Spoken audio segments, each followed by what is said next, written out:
Hello everyone, I hope all are feeling well. जो भी जहाँ होंगे बढ़िया होंगे। और इस वीडियो में हम लोग बाबर के बारे में जानेंगे, क्योंकि अभी फ़िलहाल में भी दरोगा का एग्ज़ाम हुआ है और भी बहुत सारे एग्ज़ाम हो रहे हैं। उसमें जीके जीएस में बाबर के बारे में पूछी जा रही है और कमेंट सेक्शन में भी आया था सर एक वीडियो बाबर के बारे में है। तो इसमें बाबर के बारे में हम लोग पूरी जानकारी उसके बारे में देखेंगे। तो बाबर का जन्म 14 फरवरी 1483 में होती है और 26 दिसंबर 1930 में इनकी मृत्यु होती है। जन जहीर उद दीन मोहम्मद के संस्थापक थे। मुगल साम्राज्य भारतीय उपमहाद्वीप में है। वह अपने माता और पिता के माध्यम से तैमूर और चंगेज खान के वंशज थे। वह भी तथा फिरदौस मकानी का मरणोपरांत नाम दिया गया था। इनकी शासन की बात करें तो 20 अप्रैल 1526 से 26 दिसंबर 1530 तक। इनके जो पूर्ववर्ती थे इब्राहिम लोधी थे, जो लोधी वंश के नाम से जाने जाते हैं। इनके जो उत्तराधिकारी थे वो हुमायूं थे। शासन की बात करें तो 1504 से लेकर 1526 तक पूर्ववर्ती मुकिन बेग, उत्तराधिकारी खुद को मुगल सम्राट के रूप में। शासन 1494 से 1497 तक। पूर्ववर्ती की बात करें तो उमर शेख मिर्जा। जन्म 14 फरवरी 1483 और मृत्यु 26 दिसंबर 1530। दफन की बात करें तो बाबर के बगीचे काबुल में, जो अफ़गानिस्तान में पड़ता है। और ये महब बेगम में बातचीत करते थे। इनकी पत्नियां थी आयशा सुल्तान बेगम, जैनब सुल्तान बेगम, मासूमा सुल्तान बेगम और बीबी मुबारिका। इनका जो घर था बाबर का घर, और इनके जो पिता का नाम था उमर शेख मिर्जा द्वितीय। माँ थी कुतलुग निगार खानम। इनका धर्म सुन्नी इस्लाम था। जन्म अदीजान फरगना घाटी में वर्तमान उज्बेकिस्तान में है। बाबर उमर शेख और तैमूर के पोते थे। बाबर 1494 में 12 वर्ष की उम्र में अपनी राजधानी अखीशेंकेट में फरगना की गद्दी पर बैठा और उसे विद्रोह का सामना करना पड़ा। उसने 2 साल बाद समरकंदपुर विजय प्राप्त की, लेकिन इसके तुरंत बाद वो फरगना हो गया। फरगना पर पुनः कब्जा करने के प्रयास में उसने समरकंद पर नियंत्रण खो दिया। 1501 में दोनों क्षेत्रों पर पुनः कब्जा करने का उनका प्रयास विफल हो गया, जब मोहम्मद सैनाबी खान ने उन्हें हरा दिया। 1504 में उसने काबुल पर विजय प्राप्त की। उसने उलगू बेग के शिशु उत्तराधिकारी अब्दुल रजाक मिर्जा के अनुमानित शासन के अधीन था। बाबर ने सफेद शासक इस्माइल प्रथम के साथ साझेदारी की और इसके कुछ हिस्सों पर पुनः कब्जा कर लिया। तुर्किस्तान, जिसमें समरकंद की शामिल है, केवल इस फिर से खोना पड़ा और अन्य नई नीति भूमि सेवडिनस के हाथ ही चली।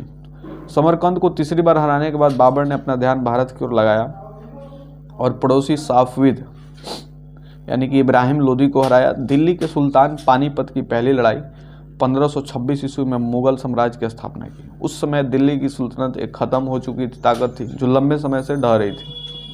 मेवाड़ साम्राज्य राणा संगा के सक्षम शासन के तहत बदल गया था।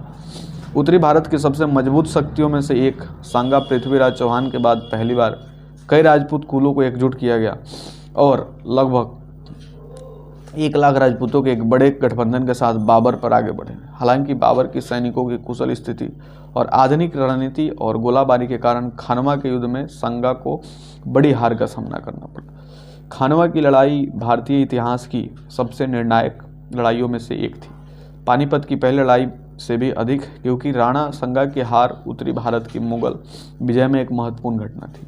धार्मिक रूप से उन्होंने अपना जीवन का एक कट्टर मुस्लिम के रूप में शुरू किया, लेकिन उसमें महत्वपूर्ण विकास हुआ जैसे जैसे उसने नए क्षेत्रों पर विजय प्राप्त की और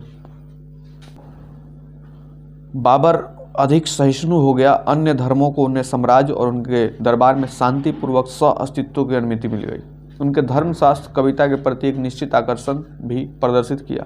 भूगोल, इतिहास और जीव विज्ञान, उन्होंने अपने दरबार में जिन अनुशासनों को बढ़ावा दिया उसमें तैमूरिड पुनर्जागरण के प्रतिनिधित्व के साथ लगातार जुड़ाव प्राप्त हुआ। उनके धार्मिक और दार्शनिक रुख को मानवतावादी के रूप में जाना जाता है। बाबर ने कई बार शादी की। उनके पुत्र में उल्लेखनीय है हुमायूं, कमरान मिर्जा, हिंदल मिर्जा। 1530 में आगरा में बाबर की मृत्यु हो गई और हुमायूं उसका उत्तराधिकारी बना। बाबर को पहले आगरा में दफनाया गया था, लेकिन उसकी इच्छा के अनुसार उसके अवशेषों को काबुल ले गया और फिर से दफनाया गया, यानी कि 2 बार उन्हें दफनाया गया।